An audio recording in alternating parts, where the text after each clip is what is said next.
Kia ora koutou and welcome. It's so fabulous to see you. But I wanted to start today by thanking all of those in the heritage world that have gone before us for their wisdom, hard work and sense of service that they passed on to us. Thanks to my awesome colleagues in heritage and content team. Michelle, you're the best. And thanks to you, everyone here, for opening the door to a career in heritage. Whether you're unsure, hesitant or fully confident about your pathway, this talk is just for you. Life in heritage, it's one of service. Not only to your employers, your people, your communities, but also to you yourself. There's a place in the world of heritage for each of you, whether you bring, whatever you bring. We need you all, whether you are into art, science, the world of law, writers, if you're an introvert or an extrovert. Also people that love a good spreadsheet or a beautiful headstone.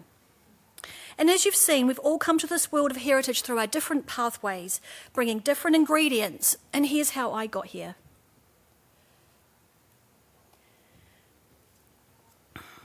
So when I was little, I'd stored up a beautiful little archive of myself. I'd saved all my books from school, my little drawings and everything in my cupboard, and it was safe until someone who I loved dearly decided that it was time to have a clear out, and it all went to the tip.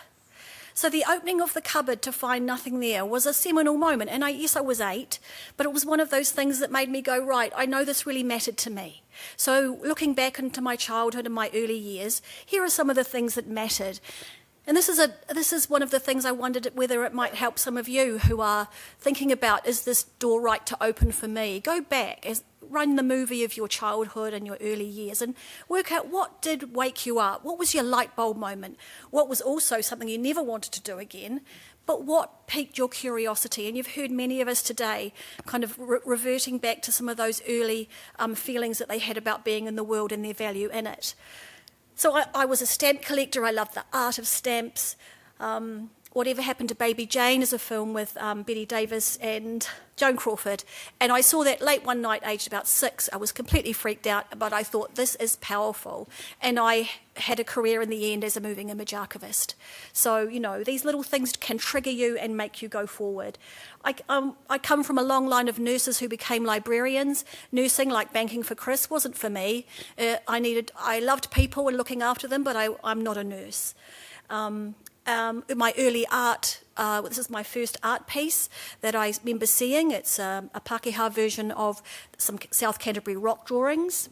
I was fascinated by sewing, and I was fascinated by the Penguin Cookery book, and I've ended up befriending the family of the author and trying to write the biography of B. Nelson as a result. So, you know, all these things you can bring forward into the future, and I urge you to give it a go and see what comes up for you. Make a picture and see if that helps. Here's another tool. Many of us in the heritage world have undertaken personality or skills examinations, and one that the Selwyn Libraries invested in is called Clifton Strengths. And for a fee, you can do a set of online questions and come back with what your strengths are. Now that sounds too easy, and it is. And you will come away with your 5 top things that you love and are here on the planet to do. So what I found out from this strengths test was that I'm here to deal with history. I'm wired to see heritage all around me all the time, for better or worse. And that's how I knew that I'm now in a job that completely suits me, and here's what that looks like. So thanks to Michelle for taking all these weird photos of me. It was a bit weird. You can stop now. So here's me at Aotearoa Tunnel Centenary opening in August last year, 100 years of the Aotearoa Tunnel. This is a survey monument. The built heritage around Selwyn is fascinating. Here's one of our lovely graveyards, and we're working with a historian to do tours of them. And like all of us, we can sit in a chair and do data entry, one of the most boring and most important things you will ever do. Exhibition making is new to me, and I was lucky enough to work with Michelle and with Workshop E to install some exhibitions at Te Aotearoa in Rolleston, where we work, and I'd love to see you out there if you want to see some of the different exhibitions that we made. We were essentially going into the community and saying, what are your stories? How can we make exhibitions with you? And that's what we did. But also, I just love chatting to people. And